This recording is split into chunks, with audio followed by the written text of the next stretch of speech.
Hello guys, I hope you all are fine. आज का हमारा जो टॉपिक है वो है टाइप्स ऑफ स्टेम्स। के स्टेम जो है वो कितनी तरह के होते हैं, तो इसमें हम बेसिकली चार तरह के स्टेम्स जो हैं उनको डिस्कस करेंगे। सबसे पहला हमारे पास होगा कॉनिफरस स्टेम, उसके बाद वुडी डाइकॉट स्टेम, डाइकॉटिलेडनस वाइन और हर्बेशियस मोनोकॉट डाइकॉट स्टेम। तो चलते हैं हमारे पहली टाइप की तरफ। पहली टाइप हमारे पास जो थी वो क्या थी, कोनिफरस स्टेम की। कोनिफरस ट्रीज, हम ऐसे ट्रीज को कहते हैं जिनके ऊपर कॉन्स लगती हैं। कोनिफर का मतलब ही यही होता है, कॉन बेयरिंग ट्रीज। तो इसकी अगर हम बाहर से अंदर की तरफ जब हम मूव करते हैं, इसकी एनाटमी देखें, तो सबसे बाहर हमें जो चीज़ नज़र आएगी दैट इज़ कॉक। The outermost region is formed by the successive layers of cork. It consists of thick and subrenized cells. यानी इसमें थिक और सुब्रिनाइज्ड सेल्स होंगे। सुब्रिनाइज्ड सेल्स का मतलब ये हुआ कि उनके अंदर सुब्रिन डिपॉजिट हुई होगी, और सुब्रिन जो है वो वाटर लॉस से प्रोटेक्ट करती है ट्री को या सेल को। और इसी तरह दूसरा काम है पैथोजन से अटैक जो है पैथोजन्स का, उससे ये उसको बचाती है। कॉक कैम्बियम उसके बाद हमें नजर आएगी। Kock cambium follows Kock. It is made of few layers of regularly arrange sales. यानी ये चंद एक सेल्स की लेयर के ऊपर मुश्तमिल होगी। उसके बाद हमें सेकेंडरी कॉर्टेक्स नजर आएगी जो कि पेरेन्काइमेटस सेल्स की बनी हुई है। सेकेंडरी कॉर्टेक्स के बाद हमें जो चीज़ नजर आएगी दैट इज प्राइमरी कॉर्टेक्स। और प्राइमरी कॉर्टेक्स जो है वो हमारे पास पेरेन्काइमेटस सेल्स की बनी होती है और बहुत ज़्यादा लेयर्स पे मुश्तमिल होती है। बहुत ज़्यादा से मुराद ये कोई 8 से 10 लेयर्स ऑफ सेल्स जो हैं वो हमारे पास होंगी, 8 to 10 लेयर्स। और इसके अंदर रेजिन कैनाल्स जो हैं वो मौजूद होती हैं। उसके बाद प्राइमरी फ्लोएम है। प्राइमरी फ्लोएम की अगर हम बात करें तो ये हमारे पास प्राइमरी कॉर्टेक्स के बाद होगी। और इसमें हमारे पास छोटे छोटे पैचेस जो हैं वो क्रस्ट टिश्यूज़ के मौजूद होंगे। टिश्यूज़ जो हैं वो टूटे हुए हमारे पास हमें नज़र आएंगे। सेकेंडरी फ्लोएम उसके बाद हमारे पास आएगी और ये वेल डिस्टिंग्विश्ड टू रिंग्स में प्रेजेंट होगी। और सेकेंडरी फ्लोएम के बाद हमारे पास है फ्लोएम। और फ्लोएम जो हमारे पास होगी वो क्या है, सीव ट्यूब्स और फ्लोएम पैरेन्काइमा पर मुश्तमिल होगी। पैरेन्काइमा और phloem parenchyma and sieve tubes. उसके बाद कैम्बियम है। कैम्बियम जो हमारे पास है it separates the secondary phloem on it's outer side and secondary xylem on it's inner side. यानी सेकेंडरी फ्लोएम और सेकेंडरी जाइलम इन दोनों को डिफ्रेंशिएट करेगी, इन दोनों को सेपरेट करेगी। बाहर वाली साइड पे हमारे पास क्या होगी, होगी हमारे पास सेकेंडरी फ्लोएम, और अंदर वाली साइड पे हमारे पास होगी सेकेंडरी जाइलम। अच्छा, कैम्बियम के बाद हमने कहा हमारे पास आ जाएगी सेकेंडरी जाइलम अंदर वाली साइड पे। और सेकेंडरी जाइलम की अगर हम बात करें तो इसमें एनुअल रिंग्स हमें नजर आएंगे। एनुअल रिंग्स हम जानते हैं डेंड्रोक्रोनोलॉजी के अंदर हम क्या करते हैं, ट्री की एज को काउंट करने के लिए भी इस्तेमाल करते हैं। और जो हमारे पास सेकेंडरी जाइलम है इसके अंदर thin walled and large xylem elements form a ring of spring wood. Spring wood के अंदर thin walled and large xylem elements वाले रिंग्स मौजूद होते हैं। Thick walled and small xylem elements form a ring of autumn wood. The wood is pycnoxylic, यानी compact wood हमारे पास जो बनती है। सेकेंडरी जाइलम की अगर हम बात करें, ऑटम और स्प्रिंग वुड जो है वो हमारे पास ऑल्टरनेट कर रही होती है। यानी ऑटम वुड, उसके बाद स्प्रिंग वुड, उसके बाद फिर से ऑटम वुड, ऑल्टरनेट ये एक दूसरे के साथ कर रही होती हैं और रिंग्स में मौजूद होती हैं। और ये एनुअल रिंग्स बनाते हैं। एनुअल रिंग्स का मैंने अभी आपको बताया कि ये किस लिए इस्तेमाल होते हैं, हमारे पास ट्री की एज को काउंट करने के लिए कि किसी दरख्त की कितनी उम्र होगी राउंड अबाउट। और उसके बाद हमारे पास आएगी सेकेंडरी जाइलम। सेकेंडरी जाइलम जिसे हम वुड भी बाज़ दफ़ा कहते हैं, ये हमारे पास ट्रैकीड्स और जाइलम पैरेन्काइमा पे मुश्तमिल होती है। ये दो चीज़ों की बनी होती है, ट्रैकीड्स और जाइलम पैरेन्काइमा। वेसल्स जो हैं वो हमारे पास कम्प्लीटली एब्सेंट होते हैं इसमें। और इसको हम नॉन पोरस वुड भी कहते हैं, यानी इसमें कोई पोर्स या सुराख मौजूद नहीं होती। उसके बाद मेडुलरी रेज। मेडुलरी रेज जो हैं ये ट्रेवर्स जाइलम और फ्लोएम की तरह पाए जाते हैं। और प्राइमरी मेडुलरी रेज जो है वो हमारे पास xylem, from primary xylem to secondary xylem, sorry, जो प्राइमरी मेडुलरी रेज हैं they run from primary xylem to secondary xylem. उसके बाद प्राइमरी जाइलम की तरफ आते हैं, तो प्राइमरी जाइलम जो है वो हमारे पास groups of endarch the primary xylem groups are endarch and lie just near the pith. Endarch का मतलब है अंदर वाली साइड से स्टार्ट होना और बाहर की तरफ इसकी मैचुरेशन होती है। रेजिन कैनाल्स की अगर हम बात करें तो these are scattered in the primary and secondary xylem as in the cortex. और पिथ हमारे पास जो है ये मौजूद होती है। Pith is small parenchymatous and many cells are filled with tannin. ये हमारे पास बिल्कुल दरमियान में पिथ मौजूद होती है। ये हमारे पास एक डायग्राम जो है डायग्रामेटिक रिप्रेजेंटेशन है और लॉन्ग शूट की। तो ये हम देख सकते हैं सारे इसमें हमारे पास कैरेक्टरिस्टिक्स जो हैं वो शो किए हुए हैं कि सबसे बाहर हमारे पास कॉक है, उससे भी पहले एपिडर्मस है, एपिडर्मस के बाद कॉक, ठीक है। उसके बाद डिफरेंट हमारे पास लेयर्स जो हैं सारी यहाँ पे विजिबल हैं। उसके बाद अगली टाइप पे अगर हम चलते हैं, सेकंड टाइप हमारे पास है हर्बेशियस डाइकॉट स्टेम की। हर्बेशियस डाइकॉट स्टेम के अगर हम कैरेक्टर्स को देखते हैं तो सबसे बाहर एपिडर्मस होगी। It consists of single layer of cells. Stomata and epidermal hairs are present. Cuticle is also present. Stomata हमारे पास किस लिए होते हैं? स्टोमेटा हमारे पास होते हैं गैशियस एक्सचेंज के लिए। एपिडर्मल हेयर्स जो हैं ये भी गैशियस एक्सचेंज में और न्यूट्रिएंट्स अपटेक में हेल्प करते हैं। वाटर जो है यूजुअली मॉइस्चर को एब्जॉर्ब करने में ये हेल्प आउट करते हैं इसकी।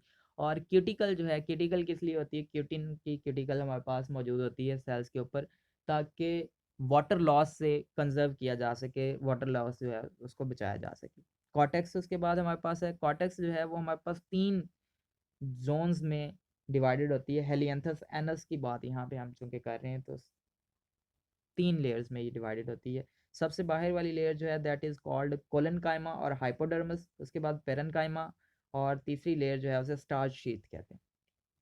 प्राइमरी जाइलम की अगर हम बात करें, प्राइमरी जाइलम जो है वो हमारे पास एंडार्क होती है और ये जस्ट नियर द पिथ मौजूद होती है। एंडार्क का पिछले में भी मैंने आपको बताया, starting from inward to outward. Stele की अगर हम बात करें तो साइफनो स्टील इसके अंदर मौजूद होती है। साइफनो स्टील के बारे में हमारे पास एक अलग से वीडियो जो है वो मौजूद है, तो वो आप साइफनो स्टील के बारे में और डिफरेंट टाइप्स ऑफ स्टील्स के बारे में वहाँ पे जान सकते हैं। वास्कुलर बंडल्स की अगर हम बात करें, कोलैटरल ओपन वास्कुलर बंडल्स होते हैं और जाइलम जो है वो एंड आर्क होती है। पिथ इसके अंदर हमारे पास मेडुला या पिथ मौजूद होती है। उसके बाद ये हमारे पास एक हर्बेशियस यूडाइकॉट स्टेम जो है उसकी एग्जांपल दी हुई है। वुडी डाइकॉट स्टेम नेक्स्ट हमारे पास है। वुडी डाइकॉट स्टेम की अगर हम बात करें तो बाहर वाली वही लेयर हमारे पास एपिडर्मस। एपिडर्मस जो है single layer epidermis with thick cuticle, यानी उसमें क्यूटिकल मौजूद होगी थिक। और एपिडर्मस जो है वो किस लिए थी? मैंने आपको बताया था क्यूटिकल का काम है कि ये वाटर को कंजर्व करेगी, वाटर कंजर्वेशन के लिए। एपिडर्मल हेयर्स जो हैं वो इसमें मौजूद नहीं होते। इसके बाद हाइपोडर्मस आ गई। हाइपोडर्मस जो है वो यूजुअली स्क्लेरेनकाइमेटस होती है, यानी स्क्लेरेनकाइमा सेल्स के अंदर की बनी होती है। ये वास्कुलर बंडल्स की बात करें तो कंसेंट्रिक अरेंजमेंट होती है, सॉरी कंसेंट्रिक अरेंजमेंट जो है वो एब्सेंट होती है इसके अंदर। और डिफरेंशिएशन जो है वो हाइपोडर्मस में सिर्फ मौजूद होती है और बाकी जगह पे डिफरेंशिएशन जो है वो मौजूद नहीं होती। और अगर इसके स्टेम की बात करते हैं तो ये हमारे पास सॉलिड या हॉलो दोनों हो सकता है। सॉलिड का मतलब है कि उसके अंदर दरमियान में हमारे पास स्टील मौजूद होगी, और अगर होलो है तो उसका मतलब है दरमियान में हमारे पास स्टील मौजूद नहीं है। साइज ऑफ वास्कुलर बंडल्स जो हैं वो हमारे पास डिफरेंट साइजेस के होते हैं। वास्कुलर बंडल्स की अगर हम शेप की बात करें तो ये हमारे पास ओवल, राउंडेड, बहुत ज़्यादा और स्कैटर्ड होते हैं ग्राउंड टिश्यू के अंदर, यानी फैले हुए होते हैं, बिखरे होते हैं। ये अरेंज्ड नहीं होते, रिंग के फॉर्म में मौजूद नहीं होते। बंडल शीथ जो है वो हमारे पास मौजूद होती है। और वास्कुलर बंडल्स की अगर हम बात करते हैं तो वो हमारे पास कॉन्ज्वाइंट, कोलैटरल और क्लोज्ड होंगे। जाइलम हमारे पास उसके बाद आ जाएगी और प्रोटोजाइलम कैविटी इसमें मौजूद होती है। और अरेंजमेंट ऑफ वेसल्स की बात करते हैं तो वेसल्स इसमें ओवल होते हैं और बहुत कम होते हैं, और उनकी शेप जो है वी या फिर वाई शेप्ड। उसके बाद फ्लोएम पैरेन्काइमा वो इसमें मौजूद नहीं होता। सेकेंडरी ग्रोथ जो है वो जनरली इनमें नहीं होती। सेकेंडरी ग्रोथ जो है वो हमारे पास डाइकॉट्स, जो वुडी डाइकॉट्स हैं उनके अंदर होती है। ये हमारे पास एक डाइकॉट स्टेम की डायग्रामेटिक रिप्रेजेंटेशन है। ये बाहर मल्टीसेलुलर हेयर्स हमें नज़र आ रहे हैं। उसके बाद क्यूटिकल, एपिडर्मिस, कॉर्टेक्स, ठीक है, ये सारी चीज़ें आप देख सकते हैं। उसके बाद है herbaceous dicot stem. Herbaceous dicot stem की अगर हम बात करते हैं तो यहाँ हमारे पास एक डायग्राम भी दी हुई है। कुकुरबिटा पीपू जो है, यानी कुकुरबिटा की स्पीशीज़ हमारे पास यूजुअली इसमें आ सकती हैं। तो इसकी ये लेफ्ट साइड पे आप देख सकते हैं कि लिखा हुआ है distinct ridges and furrows can be seen clearly in the outline of the cross section. यानी अगर आप उसके स्टेम को देखते हैं तो उस पे उभार बने होते हैं, रिजेस एंड फरोज जो हैं वो बनी होती हैं। वास्कुलर बंडल्स जो हैं वो डिफरेंट साइजेस के होते हैं। ये दरमियान में हमें वास्कुलर बंडल्स नज़र आ रहे हैं। अगर मैं इसको पॉइंट कर, आप देख सकते हैं, मैं इसको पॉइंट करने की कोशिश करता हूँ। ये हमारे पास दरमियान में करीबन 10 वास्कुलर बंडल्स जो हैं वो मौजूद होते हैं। ये आपको अगर देख पा रहे हैं तो ठीक है। उसके बाद नेक्स्ट अगर हम चलें तो नेक्स्ट हमें नज़र आएगा कि एपिडर्मिस जो है सबसे बाहर वाली लेयर चूँकि होती है एपिडर्मिस, तो ये सिंगल लेयर ऑफ सेल्स पे मुश्तमिल होती है और कुछ मल्टीसेलुलर हेयर्स जो हैं इसमें मौजूद होते हैं। और क्यूटिकल जो है इसकी वो थिन होती है और एपिडर्मिस को कवर कर रही होती है। क्यूटिकल का काम वाटर की कंजर्वेशन। कॉटेक्स की अगर हम बात करें, एपिडर्मिस के बाद कॉटेक्स मौजूद है और ये हमारे पास चंद एक से लेके ज़्यादा लेयर्स पे मुश्तमिल, यानी 2 से लेके 5 से 7 लेयर्स तक ये मुश्तमिल हो सकती है। और इसमें कोलन काइमा और क्लोरन काइमा 2 तरह के सेल्स मौजूद होते हैं। कोलन काइमा जो है वो एपिडर्मिस के बाद रिजेस में मौजूद होते हैं और बहुत सी लेयर्स जो हैं उन पर मुश्तमिल होते हैं। और फ़रोज़ की अगर हम बात करें तो ये 2 से 3 लेयर्स तक मौजूद होते हैं या बाज़ दफ़ा होते ही नहीं हैं। और अगले दूसरे हमने कहा था क्लोरन काइमा। क्लोरन काइमा जो है वो हमारे पास रिजेस एंड फ़रोज़ दोनों में मौजूद होते हैं। और इनकी अगर लेयर्स की बात करें तो ये 2 से 3 लेयर्स डीप तक मौजूद होते हैं हमारे पास। और कुछ सेल्स जो हैं उनके अंदर क्लोरोप्लास्ट भी मौजूद होता है। एंडोडर्मिस कॉर्टेक्स के बाद आ जाएगी और ये हमारे पास सिंगल लेयर होती है जो कि कॉर्टेक्स को सेपरेट करती है वास्कुलर टिश्यूज़ के साथ।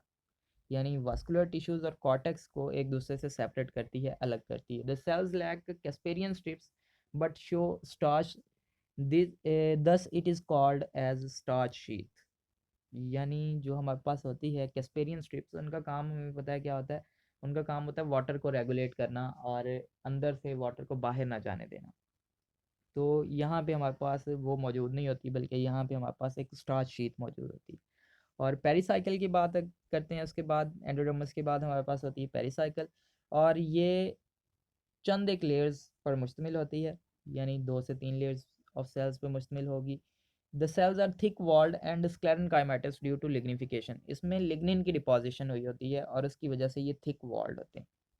ग्राउंड टिश्यू की अगर हम बात करें उसके बाद, तो ये हमारे पास पेरिसाइकिल से लेके सेंटर ऑफ द सेक्शन तक एक्सटेंड हो रहा होता है। यानी पेरिसाइकिल से लेके सेंटर तक ये मौजूद होते हैं ग्राउंड टिश्यू। और इसमें हमारे पास पेरेनकाइमा सेल्स मौजूद होते हैं जिनमें लार्ज इंटरसेलुलर स्पेसेस जो हैं वो मौजूद होती हैं, यानी सेल्स जो हैं उनके दरमियान स्पेसेस मौजूद होती हैं। ये हमारे पास चंद एक कैरेक्टर्स वास्कुलर बंडल्स के लिखे हुए हैं, तो इनको बारे में मैं आपको कुछ बता देता हूँ। There are about 10 vascular bundle arrange in 2 rows. हमने कहा था कि करीबन 10 वास्कुलर बंडल्स होते हैं, तो यहाँ पे वही बात लिखी हुई है। Each vascular bundle is conjoint, bicollateral, end arc and open. Each ring consists of 5 vascular bundles. The outer ring is situated opposite the ridges and the vascular bundles are smaller in size. The inner ring is located opposite to the furrows.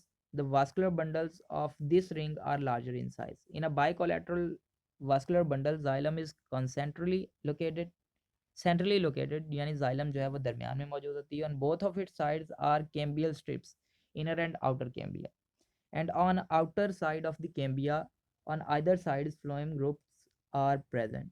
These are called inner phloem and outer phloem. The xylem consists of wide and pitted vessels, tracheids, fibers, and xylem parenchyma. The protoxylem faces inner cambium. The inner and outer cambial layers are situated between phloem and xylem on either sides.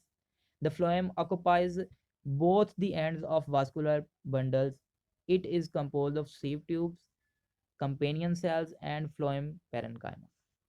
तो यहाँ पे हमारा आज का topic जो है वो and होता है। और तब तक, जब तक हमारी नेक्स्ट वीडियो आती है, तब तक के लिए अपना ख्याल रखिएगा। अल्लाह हाफिज़।